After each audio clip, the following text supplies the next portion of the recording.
St. Thomas University Digital Journalism and New Media present. Hi, good morning, and welcome to this week's Basement Files. I'm Haley Sayers. And I'm Jimmer Duffy, and these are this week's top stories. St. Thomas University held its annual Pride Week to give visibility to the LGBTQ students. Fredericton rallies together to raise awareness for missing and murdered Indigenous people. Getting your dog where it needs to go can be rough. Not with Fredericton's pet taxi. The LGBTQ community has become more accepted over the years. St. Thomas University is hosting its annual Pride Week to celebrate the community. Shannon Cornelius has a story.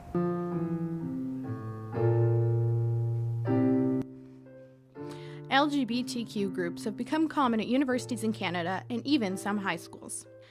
St. Thomas University shows off its acceptance of the LGBTQ community every year during their Pride Week. Sara Nason organized this year's Pride Week. She was proud of the diversity of events that took place during the week and the number of people who attended. I think one of the important things about Pride Week is making a stance to the university, showing them that we're here, we're queer, we're not going anywhere. In fact, we're only increasing in numbers. The last kind of stats I saw was the average percentage of queer students at STU is almost the same percentage as the athletes at STU.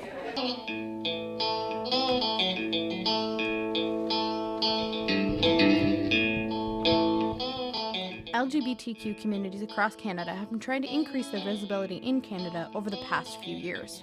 Some still feel discriminated against and uncomfortable walking down the streets. Some people still don't accept the LGBTQ community. Shannon Blackmore organized the annual coffee house 3 years ago.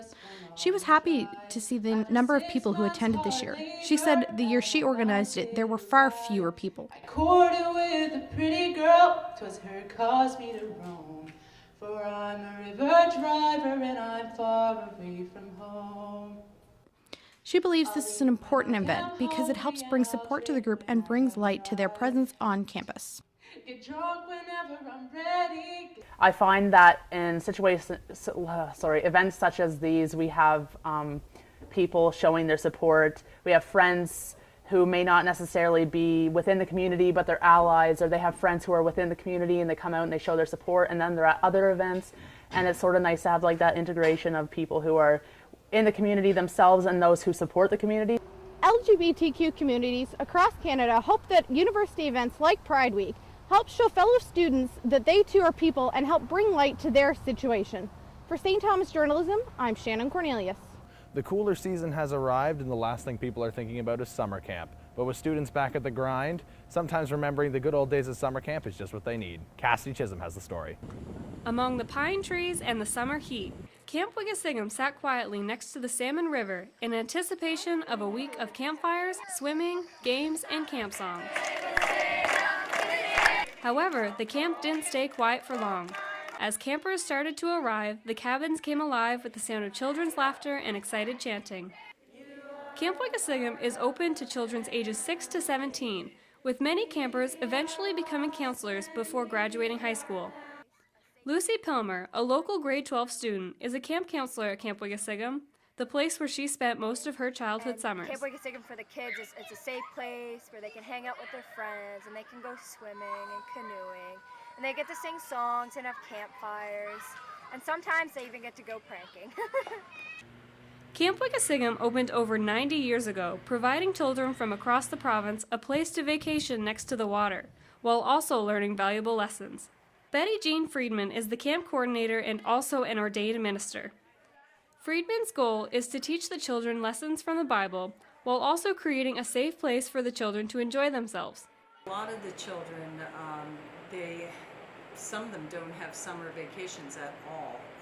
We partially sponsor between 25 and sometimes upwards of 30 children at camp, so it gives them their summer vacation.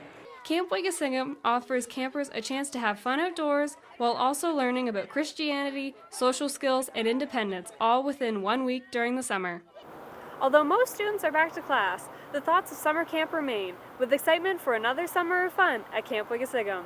This is Cassidy Chisholm reporting for St. Thomas Journalism.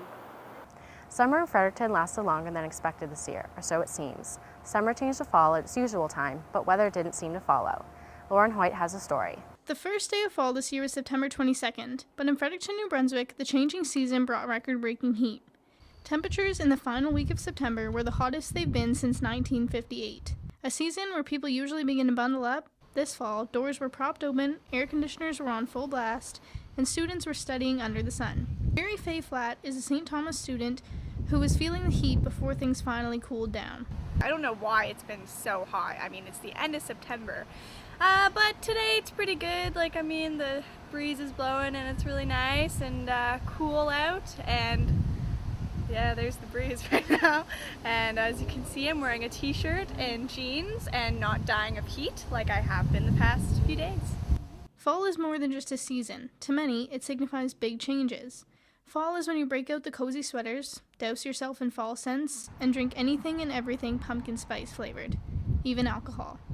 Shannon Blackmore is a St. Thomas student who enjoys these changes, especially wearing warm sweaters, but it was a bit harder to do this year. The weather in Fredericton has been absolutely annoying. It's been ridiculously hot, and I'm really confused on how I should be dressing. I like sweaters a lot, especially in the fall, so some days I'd come to campus with a sweater on and no t-shirt underneath, and then partway through the day I'd be sweating bullets, and it's really uncomfortable. The temperatures have finally dropped in Fredericton, and fall is in full swing, crunchy leaves and all. After reaching record high temperatures, the weather in Fredericton has cooled down and we can finally break out all of our fall clothes. Reporting for St. Thomas Journalism, this is Lauren Hoyt. Preventing heart disease is the mission of the Heart and Stroke Foundation. Isabelle explains how they use teamwork, fun, and a big bike to stay healthy across the city. The Big Bike is an annual event hosted by the Heart and Stroke Foundation. Local companies come in teams to raise funds for the cause and ride a bike that fits 30 people. Exit Realty is their biggest sponsor, raising just under $2,500 this year. I'm here with my team at Exit, and we are about to ride the big red bike around downtown Fredericton, and we're raising money for the Heart and Stroke Foundation. So it's a fun day for us to get together as a team and work together and raise some money.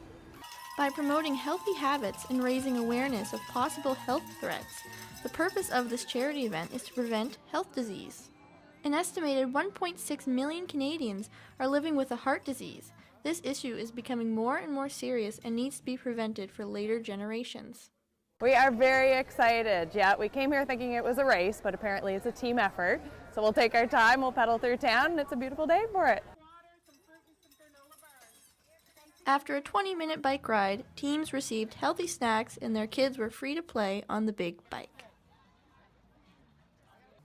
Bright spirits, teamwork, and a big bike are hoped to be the solution to eliminate heart disease. For now, this is Isabelle signing off for St. Thomas Journalism. Now that fall weather is here, it's time for a trip to Moxon's Country Pumpkin. This is a tradition for my family and I. Every October, we visit this local business and their workers, and of course, engage with the furry friends that roam there. It's the perfect place to spend time with family while also getting the fall essentials, like pie for Thanksgiving, a pumpkin to carve for Halloween, and corn stalk and hay for a fall display by your front door. The view across the street isn't bad either. Moxon's Country Pumpkin epitomizes all things fall.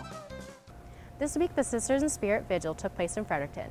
Each year, people come together to raise awareness for the missing and murdered Indigenous people in Canada. Christy Kahn has more on the story.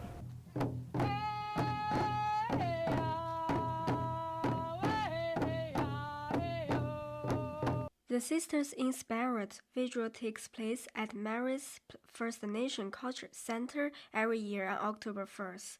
Sister in Spirit is a community of many different volunteer organizations focused on Indigenous rights. The organization provides free t-shirts, buttons, and flags to support it. Women, men, children, and others march with signs and flags while a group at the front are drumming and singing. After the march, people sing and pray for the missing and murdered members of their community. Emily and Parker are both members, plural, of the St. Mary's. Women are going missing every single day, especially Aboriginal women, and they like to just forget it's not something that's existing. And I think it should be more, I feel like more people should be attending these events, and not just community members. I think more people outside of the community should be attending. Over the past 30 to 40 years, some estimated 500 missing disappeared. Many Aboriginal female victims of crime are relatively young and tend to be highly represented as victims of violence. Natasha works for an organization called Under One Sky and also sits on St. Thomas University Indigenous Reconciliation Community. This isn't something you can campaign towards. You can't like put posters up and be like, oh, be accepting and supportive of Indigenous people. It's a progress, and it's not something you can just hold a vigil tonight and hope everything is done and finished and healed. That's not how it works. Although this is a summer event, it is a reel of hope, and community members hopes it will bring attention to injustice faced by the Indigenous community in Canada. For the St. Thomas Journalism, I'm Christy Chun. Textbooks are a topic of debate. They're expensive and sometimes aren't even used. But oftentimes, professors write their own textbooks for their classes. What then? Natarami has the story. Every university student has had to purchase textbooks at one point. In many cases, these are written by unknown authors and don't get used as often as the price would suggest. However, a lot of professors have written their own textbooks or have put together booklets for their classrooms. Science and technology professor Dr. Angela Wisniewski has put together more than 3 booklets of historical research studies. By publishing them through the Harriet Irving Library, she could reduce the cost for students. I'm really happy with the price, and I'm happy that students have something then that they can, take home and keep all their files together and write notes as they need, and that the reader then can become like the property of each individual student and customized by each individual student that way. Other professors have written their own textbooks through their research. Criminology professor Dr. Chris McCormick has received a lot of feedback on his work. I've written 5 different books, and some have gone into various editions, and it's very gratifying when I get unsolicited emails from profs or students complimenting me on the books, and in some cases how they've really changed how they think about things. Many students agree that personal textbooks and readers benefit their university experience and help them navigate their studies. Obviously the professor has knowledge in that subject because they spend a lot of time on that subject. So at least you're getting good information. He's not just a novel from that subject, so he knows what he's talking about. Although the majority of students agree that textbooks are expensive, many agree that it's part of the university experience, and with the personal touch of their professors, it makes studying a little less stressful. This is Natarami reporting for St. Thomas Journalism.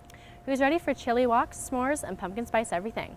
October is here, and that means it's time to take out your favorite plaid shirt and enjoy the season. Allison Roy has a story. It's that time of the year. The air is getting crispy, so you take out all of your oversized sweater, you light up your favorite candle while Mom is cooking her famous pumpkin pie in the next room. Outside, the leaves are starting to paint a new scenery around your house. I'd say fall is probably my favorite season. Look at all the leaves changing, it's beautiful. You can make some apple pie. I also like doing pumpkin pie, all that kind of thing. I'm excited to put my shorts away and take out all my cute sweaters and scarves. Autumn also means football games and listening to the crunchy sounds of the leaves under your boots. If you're getting chilly, just bury your nose into your big scarf and hold on tight to your cup of coffee. Really, it's nothing fuzzy socks and a couple of blankets can't fix. Favorite part about fall is definitely all the beautiful colors and pumpkin spice lattes. I also like going to Starbucks and getting pumpkin spice lattes because they're my life. Take time this year to head to the orchard and go apple picking with your friends. Of course, it is really important to document every second of it. After a great day in the sun, go back home, snuggle up with your favorite fur ball, and catch up on some Halloween movies. I just like all the scary movies, all the dressing up. On that note, make sure to stay warm this fall and remember to spice it up the best you can. Reporting for Stu Journalism, this is Allison Roy. 'Twas the day of Thanksgiving, and all through the house everyone was full, even the mouse. Stomachs are full, turkey made with care, stuffing, potatoes, and gravy were also there. The turkey all nestled inside of my tummy with thoughts of pumpkin pie, which was really yummy. Sat on a deck with a cat on my lap, I admired autumn colors and entered a nap. Awoke from my nap to hear such a clatter. I entered the house to see what's the matter. I looked around for the noise not so great. It was my grandmother. She dropped a plate. Then what to my wandering eyes should appear but some leftover turkey and even some beer. And letting the scent inside of my nose, with a stomach growl, more eating I chose. Full once again from turkey and pie, unable to clear my plate, but continued to try. But I yelled out as I began to nap again, good night to all, and happy Thanksgiving. Millennials are learning to live with less and experience more, like in the 60s when living out of a vehicle was an adventure. In honor of family tradition, two New Brunswick brothers moved into a vehicle to experience the open road from coast to coast. Nate Legier has the story. Brothers Josh and Matt Lisson experienced more than they bargained for this summer as wildfires have flared up throughout BC. We were going through the Fraser Valley in BC and we looked over to our left and our right, and sure enough, great big forest fires going, smoke everywhere, like pretty intense out there. Despite the fires, the two spent most of their trip camping in the cab of their repurposed truck. So the goal when we were building the truck was to be as self-sufficient as we could during the trip, and that helped a lot with where we were able to stay and the things that we were able to see along the way. Because of the nature of the vehicle, the two made a small footprint. Josh outfitted every aspect of the truck for camping: an awning, fridge, stove, and homemade tent to cover the rear of the cab. So there's a few highlights that I think everybody really looks forward to when they're traveling across Canada or traveling to places in Canada, and the Rockies are certainly one of those places. They're so majestic, and just the nature of them, there's a lot to see in the Rockies. And a place that we really enjoyed too, which a lot of people look forward to, is on Vancouver Island, the Tofino and Ucluelet. And we were able to surf for a day, which was pretty awesome. And another highlight would be the grasslands. It's not as popular with people traveling through the prairies. They tend to skip it, but it's certainly worth seeing. Our grandparents had traveled across the country before in a van, and my father's done it. And we were both born out west, and I think it's something that everybody should do. Some people ask, like, how does New Brunswick compare to the rest of Canada? It's a beautiful spot. We're lucky to live where we do. For the Liston brothers, this is only the beginning. Their next adventure will be traveling through the Atlantic provinces next summer. Reporting for Stu Journalism, this is Nate Legier. Have your pets been missing out on social activities and spending less quality time with their furry pals? Have they missed appointments because there's no time in your schedule? Isabelle Legier will talk to us about a solution. Can a dog call a cab? You'd be surprised. A family with a passion for animals has come up with an answer. They offer a doggy daycare with overnight services and a pet taxi for animals of all shapes and sizes. Yana Tichonov's business, Pets to Go, started as a school project, and he soon realized it would become his career. He's already been contacted by several news organizations to talk about his booming business. I always had a big passion for pets, and I think it's something that I kind of wanted to do for the rest of my life. This transportation service is mainly helpful to those that have dogs but don't have their own vehicle. Daniel says it's rare that a taxi will allow for pets. So many taxis refuse taking me, and I have 4 dogs, or going from one point to another point with 4 dogs. Not having a vehicle could be pretty difficult. Pets to Go offers dog walking, pet sitting, dog training, and will even take care of all your pet's needs when they are simply desiring a day at the park. I will do everything for you, picking up your dog or pet, cat, whichever pet you have, from the house and deliver it to destination where the appointment takes place at, or daycare, and at the end of the appointment or at the end of the day to come and pick them up and bring them back home safe to you. Daniel has the full support of his family. His mom, owner of the doggy daycare, is happy that he's adding to their services. He's doing a great job for our business for now. Our customers are very happy with that, so I hope they will continue this way. The doggy daycare is a full service, offering a hotel as well as a grooming area. We have a daycare, boarding, grooming with the dogs, what kind of dogs, small dogs, big dogs. They socialize, we do some training also. The dogs are separated depending how big, small, and active they are. Dogs will be given a different eating and playtime or nap schedule based on their characteristics. Thanks to Daniel and his family, our beloved pets will have no problem making their appointments or getting quality time with their pals. All of our furry friends can make it to their desired destinations. This is Isabelle signing off for St. Thomas Journalism. Well, that wraps up this week's Basement Files. If you miss an episode, you can find us on our website. For St. Thomas Journalism, I'm Haley Sayre. And I'm Jimmer Duffy. See you in 2 weeks.